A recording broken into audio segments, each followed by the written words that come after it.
continuing even deeper in the case study, what we've been able to accumulate is over 7,000 prefabricated elements, which equated to saving 170,000 labor hours on site.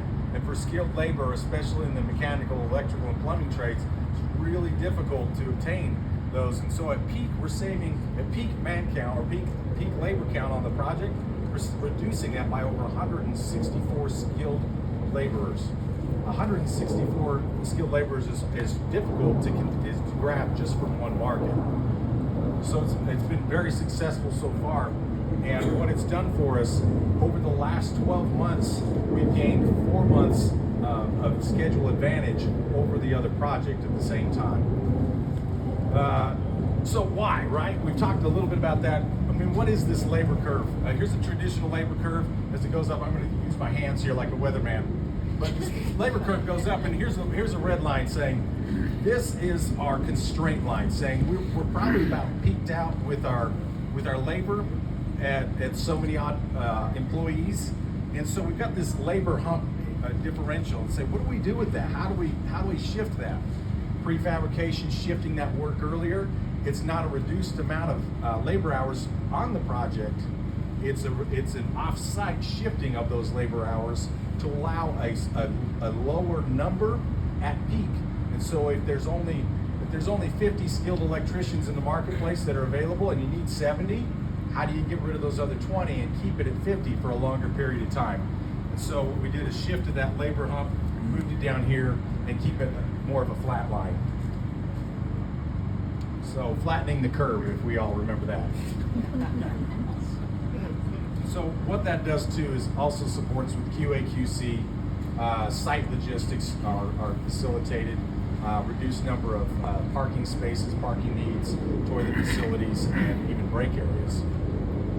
So what we have here is those items that we applied on that project, and some that we didn't, that we think would benefit this project here in this campus. So there's professionals standing by for questions and comments as you have them. We can go now, take some time as you finish ice cream or pizza, or go back for another pizza if you're that ambitious, and talk through some of these elements and what they do for this application. Any questions? Yeah, I have a question. Yes. So you said the competition didn't go with the prefab modular. What was the risk they identified and the reason why they didn't go with that? They had a different subcontractor for mechanical and plumbing and electrical, and they said, we feel confident that they've got the staffing for it. They didn't see it. We recognized it and so it's a manpower issue. It really is. Yeah, that's why for prefabrication, we saw it as a manpower issue for that situation. You mentioned how far along we are. Yes, yeah. In 12 months, since we started over 12 months ago, we're 4 months ahead. Is the reason for that the manpower issue? They thought they covered it with the traditional manpower, with the mechanical, or was it the mechanical trade that they thought they had covered, but they didn't? It's part of planning, Okay. Looking ahead and planning. Prefabrication also drives earlier planning.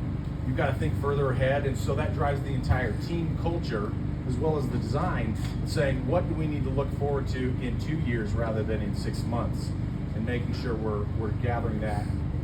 So it's part of looking ahead, and then as well as implementing lean practices and principles. Hey Steve, can you talk a little bit about how, for example, to your point, Brian, that they came out of the ground 2 months ahead of us? 7 weeks. They started 7 weeks. Yeah, so they started physically before we did, while we were still doing that planning. If you can just share a little about that. Oh yeah, slow down to speed up, right? So if they started earlier and we surpassed them already, it's because we slowed down to speed up, saying, let's do some more planning, let's do some more logistics, and let's gather ourselves together so we can come out the gate running.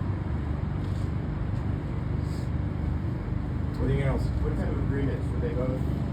Bill just told me IPD light for yours, similar to the other team? Or? CM at risk, yes. We did have a year-long pre-construction and design assist phase. where we did some joint blue bean review sessions, did them together, and brought with the other team as well. Yes, very integrated. We share R5s, we share submittals, we share meeting minutes, and we have a joint dual project OAC once a month. And again, these are essentially the same campuses, but just on opposite sides of town. Correct. Same client. Same client, same design team. In fact, they started with one model, and until we started construction, they didn't split the model until then. So everything was identical except for they had a color scheme that was different for the other campus. And the client was involved in the decision to one go modular components, and the other one traditional route, and they were okay with the two separate decisions. They were okay with the two separate decisions, yes, because they looked at us and said, hey, you guys are contractors, we hired you. What do you see? We said, we really see we need this. And they trusted us, and we're showing them what that results in. And the other team identified the risk to have to go modular, and then you guys said, hey, we can mitigate those risks, we're gonna still go modular. Correct. And Yes. So you have an opportunity at this point to do something really special from a prefab perspective, because if you decide now that it's going to be a priority, you have all kinds of options, because before Brenna starts to engage, take whatever block and stack has been done and truly get to the room level, it opens up opportunities for all kinds of volumetric slide-in stuff if she knows to plan it on a particular module that would support that. And so beyond what you see here, I mean, there are all kinds of opportunities, but you have to do a workshop at the beginning and decide that that's what you want to do. It's not the kind of thing you can sort of think about in DD phase. But that's an alternative, and I can tell you too, on Tuesday I was at Full Stack's shop all day, and I'm doing a project with them out in California. And so I'd be challenging this team to think not just about horizontal trade racks, but what about shafts, vertical trade racks? What about skids on the roof? We have an entire OR that we've been developing with Synergy Med Global as an evolution of it's a version 3 of their Clean Cube product.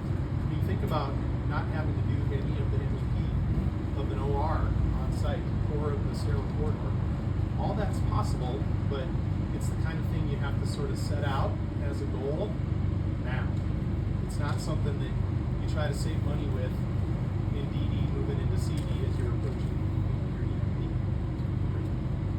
Steve, tell us about the cost impact, right? Is it cheaper, more expensive, gain just by timing? Is there anything to gain?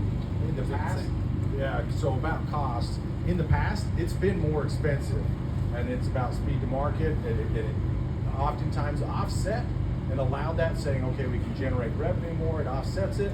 And now with trade labor constraints, it's becoming more and more cost effective, and that gap is being reduced between there's an additional cost for shipping or for landing pads or for 3D modeling. A lot of those costs are being eaten up by the out of town labor coming in, or overtime labor, and those costs that are changing that.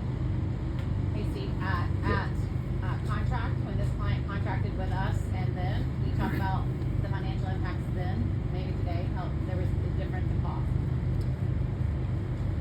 At contract, actually,